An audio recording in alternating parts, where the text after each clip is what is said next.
Hello again, everyone. Welcome to Washington Gun Law TV. I'm Washington Gun Law President William Kirk. Thanks for joining us. Yes, I'm going slightly more casual than usual. This is going to be a video that I really didn't think I was going to do. This is going to be a video that I had to put a lot of thought into because I wanted to remain consistent with our presentation style here at Washington Gun Law. The video is being recorded on September 12th. I honestly don't know when you guys are going to see it because, as I mentioned, I kind of put the channel on ice for a few days while we deal with this horrific turmoil that we have in this country, especially in light of the assassination of Charlie Kirk. Had an opportunity to do a podcast with Julie Barrett over the Conservative Ladies of Washington back on September 11th.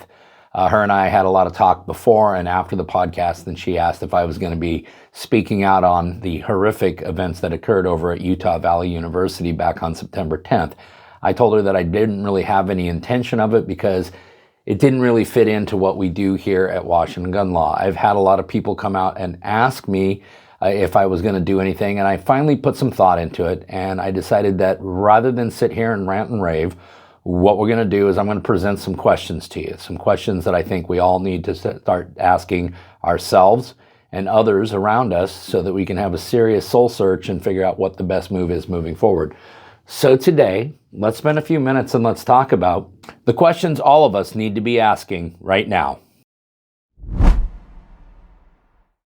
Okay, America. Now, all of this comes in light of what occurred back on Wednesday, September 10th at Utah Valley University, where Charlie Kirk was assassinated right there in front of thousands of college students.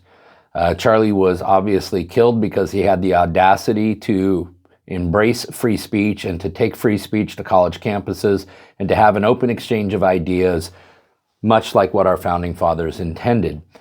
It would have been really easy for me to get on here and do what a lot of people have done, and I'm not being critical of them, but a lot of people got in front of the cameras right away and did a lot of raging, and there was a lot to rage about.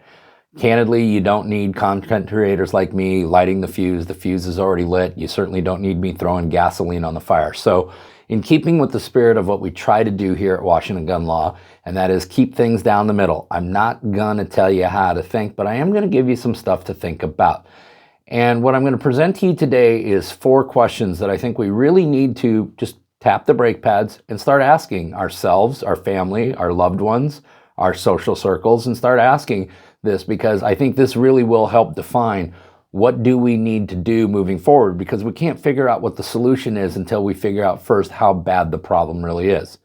So the questions I want all of you to start considering are the following.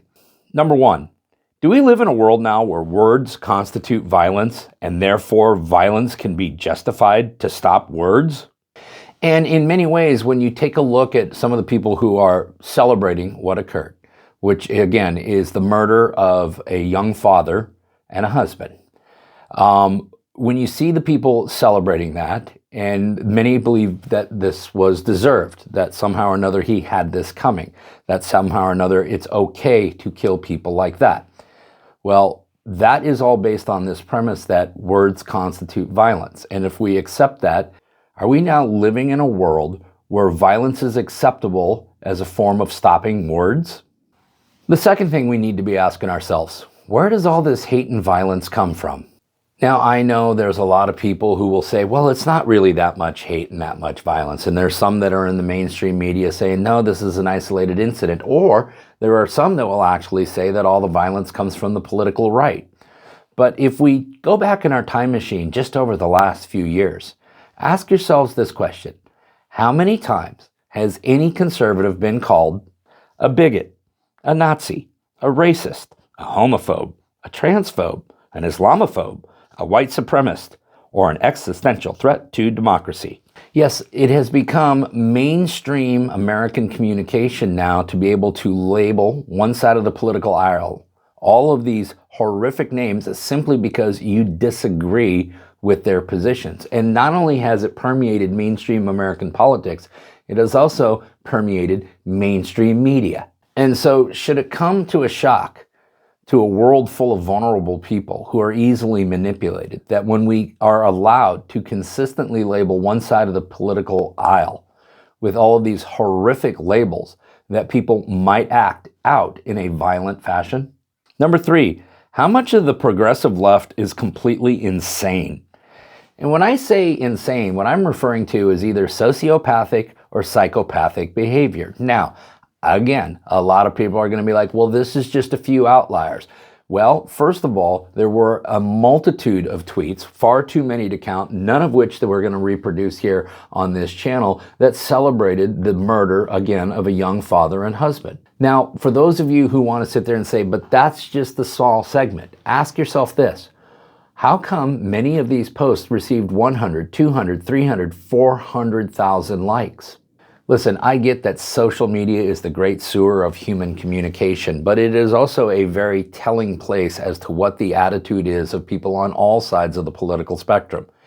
And what I've seen over the last 48 hours, not just with those that are willing to celebrate the murder of a young man, but how many people are willing to weigh in support of those particular posts, how many millions and millions of likes of those posts are out there. It makes us ask the question, is this really just a handful of nut jobs, or has this become a mainstream plank in the party platform? And the final question that I need to ask, and perhaps this is the toughest question, and it's all premised on what Charlie taught all of us, which is there is a need for respectable, intelligent debate. There is a need for open exchange of ideas. There is a need to listen to the other side and have that side listen to you. So yes, there is a need, there is a desire for all of us to coexist. But the question, and this is the toughest question to answer, how can any of us coexist when the other side appears to want all of us dead? So listen, these are the questions that I think all of us should be asking ourselves over the next few days as we still try to comprehend what it is that we're going through and what we've been put through already. Listen, if you have any questions about this or anything else that we normally cover here at Washington Gun Law, you guys should know how to get a hold of us by now. But if you don't, that's okay. That information is down there in the description box. If you got an idea for a video we should be doing around here, you click on that link right there and you tell us all about it. If you want to subscribe to our monthly newsletter, that information is down there in the description box. And then finally, and most importantly, let's remember that part of being the lawful and responsible gun owner, like we talk about here normally all the time, is to know what the law is in every situation, how it applies to you in any instance that you may find yourself. Until next time, thanks for watching and stay safe